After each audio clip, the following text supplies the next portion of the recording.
Hello, I'm Georgina Rose, part-time esoteric content creator and part-time Scarlet Woman, and you are watching the Dot Darling YouTube channel.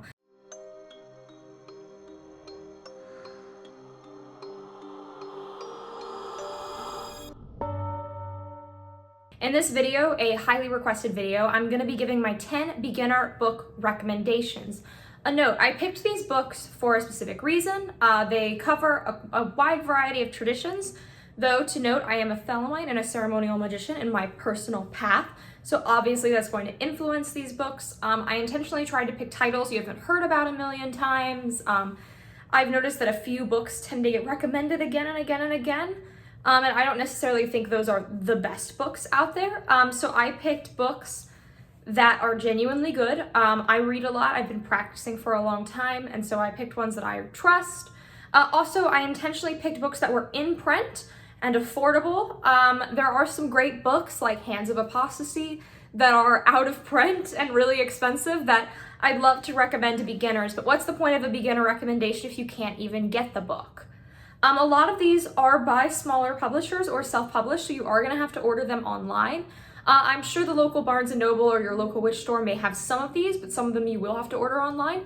But once again, they're all in an affordable price range. They're all accessible and they're all beginner oriented. A lot of these are not fluffy. I find that a lot of beginner books are very fluffy and repeat the same information, so I intentionally pick books that do not fit in that category. I don't like fluffy books, and I know a lot of people don't either, so I wanted to step away from that and into books that have substance, depth, and will make you think. So the first book I wanted to recommend is really the book that got me into the occult. I think that on this list, this isn't the strongest book, but it is a great book for beginners, and that would be The Black Arts by Richard Cavendish. So this book surveys a wide variety of traditions. It goes into numerology, Kabbalah, witchcraft, some left-hand path stuff. The title is rather edgy, but it's really just a survey of the occult. It won't necessarily teach you exercises or how to use things, but if you don't know these topics, this covers a wide range of things, and so you can quickly figure out, hey, this is the type of stuff I'm interested in, this is more my style, and you can see the wide variety of paths out there. I think it's a book that's accessible for you no matter what tradition you're looking at, whether you want to be a mystic or a witch. It can really cover something that will apply to you, and so I think it's a great beginner book in that regard. And back when I was learning, it really was a huge influence on me in the beginning, and without it I wouldn't know a lot that I know now. It's a really special book to me, and I highly recommend it. Number 2 is Llewellyn's Complete Book of Ceremonial Magic. This came out very recently, and it's a collection of a sort of essays, like long essays, explaining different types of ceremonial magic. It talks about Thelemite, it talks about KABBALAH, it talks about Enochian, it talks about all sorts of things, and it's by all these various authors. It's super intro friendly. Ceremonial magic is kind of hard to break into when you're new. It's got a lot of depth and detail to it that can be really jarring to beginners and really throw people off, and I think this is the perfect intro book into ceremonial magic because it covers so many things. I think when we think of ceremonial magic in the occult community, we can kind of just simplify it to the same two traditions, and this book shows the wide amount of variance, how to mix them, and how to really find what works for you, and gives some practical advice. And I even learned new things that I didn't know when I read this, and I've been practicing for a while. I think it's one of the best recent releases. It's my favorite release of the past year. Number 3 is sort of an occult classic, and that would be The Mystical Kabbalah by Dion Fortune. In terms of beginner Kabbalah books, I kind of went back and forth on whether to recommend Chicken Kabbalah or Mystical Kabbalah. I decided to go for Mystical Kabbalah because it just goes a little bit deeper. Chicken Kabbalah is much more fun to read and definitely has this kind of energy to it that people really like, but I find that Mystical Kabbalah just has that extra level of depth. When I was remaking my Kabbalah videos, which I've known about Kabbalah for a long time, I was referencing this book a lot. I was looking through it. I was just making sure I had all my information correct. And I just think it's a great introduction to Kabbalah book. It's taught by so many people when they're learning Kabbalah, and by so many classes for a reason. It's a classic. It's a little older, so if that's something that makes you uncomfortable, maybe go for Chicken Kabbalah instead. But overall, I think this is just a great intro book, and it's a classic for a reason. You hear about it so much, and it's been heard about for so many years for a reason. Also, it's by a female author. Dion Fortune is one of probably the most prominent female occultists to date. And so it's nice to know that you're getting a woman's perspective, which is pretty rare when it comes to esoterica. Next one is a little bit weird, and hear me out. It's a book of pagan prayer by, I don't know how to pronounce this name properly, Saith. I'm really bad with these like Celtic names. But basically it's a book about pagan prayer, and it has a bunch of prayers in it.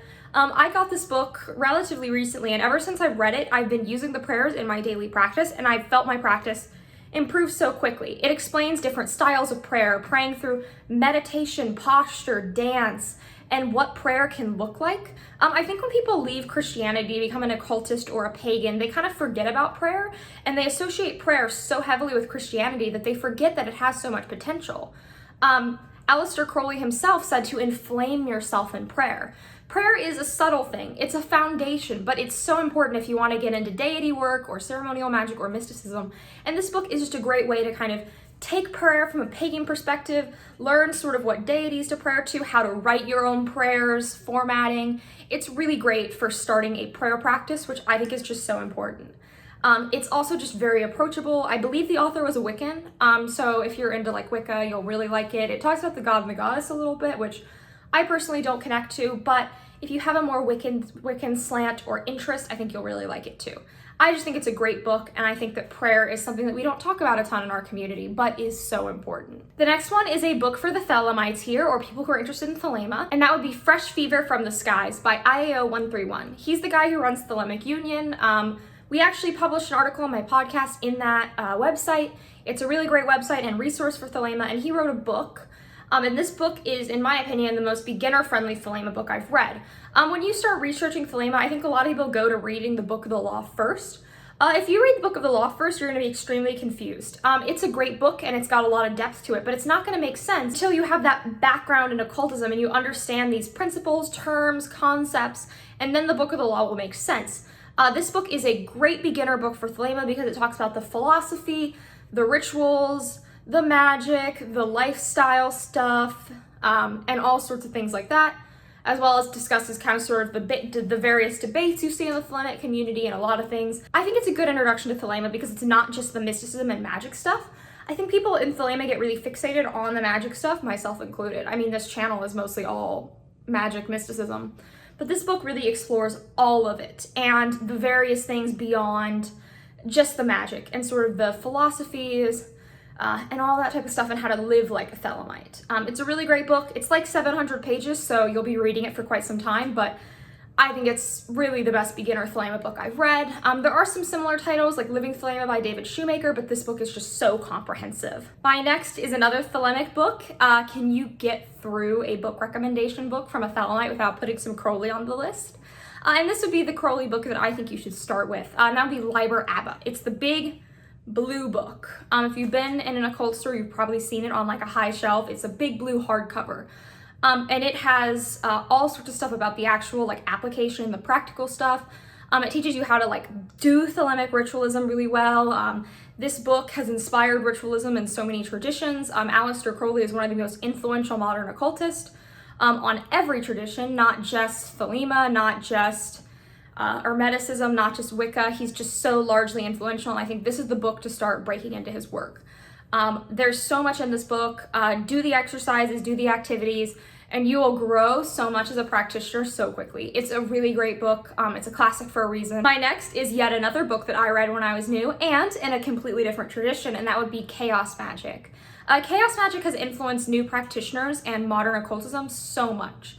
I think that when I look online and I see the type of rituals that have gained popularity, it's really heavily influenced by chaos magic. See these ideas such as paradigm shifting and using belief as a tool so commonly in occult communities, as well as sigils, servitors, and more, that I feel like I have to put some chaos magic on this list, and that would be Liber Null by Peter Carroll. This is a classic book. It's super beginner friendly. You could read through it as a complete beginner and learn a ton. It's a great intro text. It's my favorite beginner chaos magic text. I think it teaches a lot. It gives you exercises. The sigil pages alone are worth reading the book because it's just so influential, and you see sigils everywhere. I think it's just the perfect book if you want to get into chaos magic and kind of get into the more modern style of magic. Very good, very classic for a reason. If you're into that stuff, you're gonna love this book. My next one is another giant brick of a book, and that would be The Golden Dawn by Israel Regardie. This book has all the rituals and practices that the Hermetic Order of the Golden Dawn ever did. If you take this book, you can follow their curriculum and you can do all their rituals. The Golden Dawn was highly influential in modern occultism. I'm planning a video on it. Once I get through the 9 million other videos I'm trying to make. I have like a list that's just so long. And this will teach you all about the Golden Dawn. The Golden Dawn was super influential in Thelema, Wicca, and subsequently all the practices that came out of those two. It's super great if you like ceremonial ritualism. If you're more comfortable with Abrahamic concepts, I feel like you'll really connect with Golden Dawn stuff. It's definitely a little extra and over the top if that's not your thing, but if you want a Golden Dawn perspective, this book, you could spend years working in it. You could spend years doing all the rituals and workings and following the Golden Dawn curriculum with this book alone. It's such a valuable tool and so influential on everything that came after it. It's great, it's a giant brick, but you'll learn so much. And you will grow so much as a practitioner if you even follow this stuff to a lighter degree. You could even just learn the hexagram rituals and the lesser banishing ritual of the pentagram with the amount of commentary this book has on them and be a stronger practitioner from those sections alone. My next is another kind of quirky one that you wouldn't exactly expect to be on this list, and that would be Backwoods Witchcraft by Jake Richards.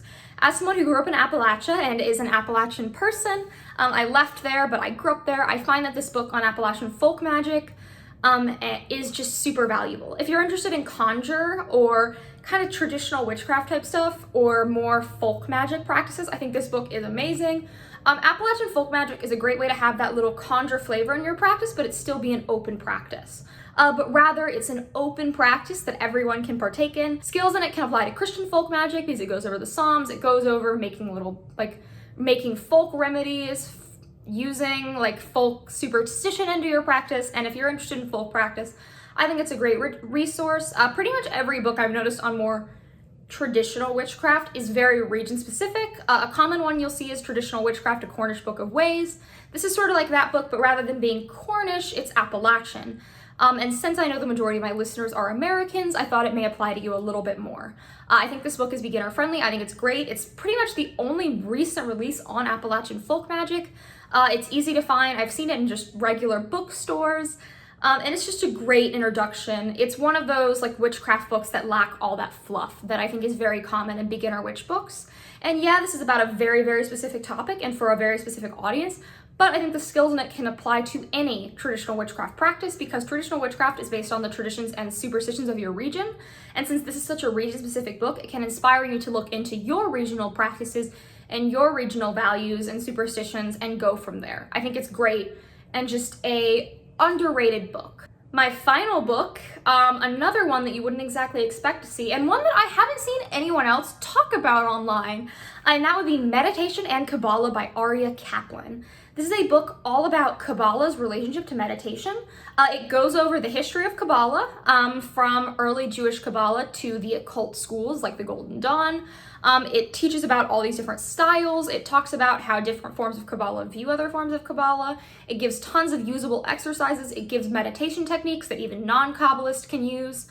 And it's really great. I think it's the essential meditation book I've read for people who have a Western esoteric practice.